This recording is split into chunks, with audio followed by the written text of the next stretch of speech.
जो तेजस्वी जी ने दावे किए, उन दावों से आप कितना सहमत हैं? डबल इंजन की सरकार जो दावे कर रही है उनसे आप कितना सहमत हैं? और बिहार की जनता आपको क्या लगता है कि किस मुद्दे पर इस बार वोट देने जा रही है? देखिए, जहाँ तक बिहार की जनता का सवाल है तो निश्चित रूप से जो जनता है वो जातीय समीकरण और जो चुनाव में जो वादे किए जाएंगे वो मुख्य आधार होगा। हर चुनाव में जो एक गठबंधन में जो सहयोगी होते हैं उनकी संख्या जो बढ़ती घटती है वो चुनाव पर काफ़ी ज़्यादा निर्णायक असर डालती है। तो मेरा सवाल तेजस्वी जी से यह होगा कि पिछले बार के चुनाव में उनको एक बड़ा फायदा दो कारणों से हुआ था। एक, उन्होंने नौकरी को मुद्दा बनाया था। दूसरा, चिराग पासवान चुनाव अकेले लड़े थे जिसका फायदा आरजेडी को काफ़ी ज़्यादा हुआ था।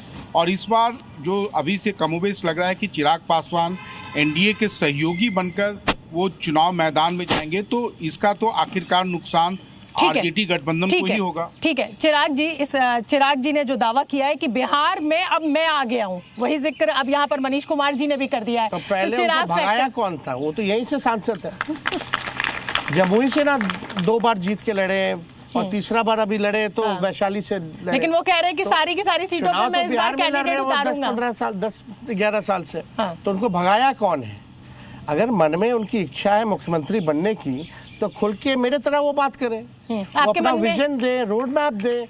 वो अपने सहयोगी मोदी जी से डरते क्यों हैं? तो आपके मन में इच्छा है मुख्यमंत्री बनने की? सबसे अच्छा चेहरा हूँ एनडीए में, हमको मौका दीजिए, हमको आगे बढ़ाइए। नीतीश जी बहुत हो गए, बुजुर्ग हो गए हैं, लेकिन आपके मन में इच्छा है मुख्यमंत्री बनने की? हम तो बोल रहे हैं मेरे मन में इच्छा केवल मुख्यमंत्री बनने की और सरकार बनाने की नहीं है, बल्कि बिहार को बनाने की है।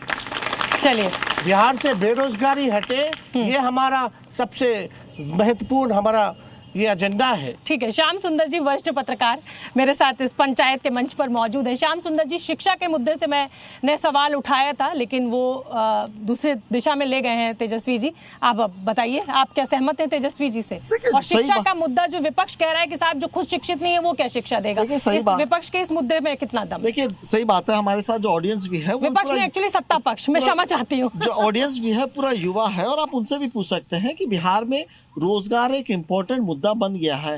रोजगार, नौकरी एक इम्पोर्टेंट मुद्दा बन गया है। और जैसे ही सबसे पहले एक फिगर आया था कि हम इतना लाख देंगे, उसके बाद से आप देखिए लगातार क्लेम किए जा रहे हैं कि हम उससे बढ़ के देंगे। और कल बिहार कैबिनेट का डिसीजन देखिए, इस पे आना पड़ा कि 1 करोड़ रोजगार और नौकरियां बिहार में अगले 2025 से 30 में दी जाएगी। मतलब साफ तौर पे कि जो बिहार का युवा है वो काफ़ी देख लिया, जात, कास्ट, रिलीजन, दंगा फसाद देख लिया, अब वो भी आगे बढ़ना चाहता है। Zee News.